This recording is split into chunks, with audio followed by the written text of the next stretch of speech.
কইরা 300 টাকা পকেটে নিতে পারি না। নাইলে গন্যা দেখেন পকেটে কয় টাকা আছে। এই যে সকালে বাইরেছি 400 টাকা পকেটে নাই। বাল বাচ্চা কি খাইব? 15,000 টাকা ঋণ। 15,000 টাকা ঋণ এই ছাত্ররা যেদিন এই দেশে আইছে ক্ষমতায়, এরপরে তো 15,000 টাকা ঋণ। আনাইলে আমার পুরা লাইফ কাটাইছি ঢাকা শহর, কোনোদিন ঋণ আসিলাম না। এই ছাত্ররা আওয়ার পর আর রিনু সরকার আওয়ার পর 15,000 টাকা ঋণ হয়েছে।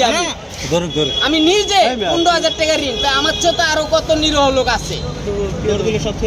এর লিগে আমি বারবার বলতেছি, একটাই বারবার দরকার এই শেখ হাসিনা সরকার। এই দেশে একমাত্র শেখ হাসিনাই পারে সুন্দর মতন চালাইতে, এছাড়া আর কেউই পারবো না।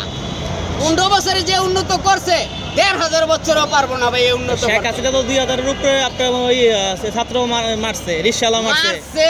এটির বিচার হইব, এটির বিচার আল্লাহ আছে। আল্লাহ ছাড়া কেউই পারবো না বিচার করতে। বাংলাদেশে আইন আছে না? আইনে তো আছে এই ভাই, আইন তো হইলো উছিলা। ওই আল্লাহ যদি না মারে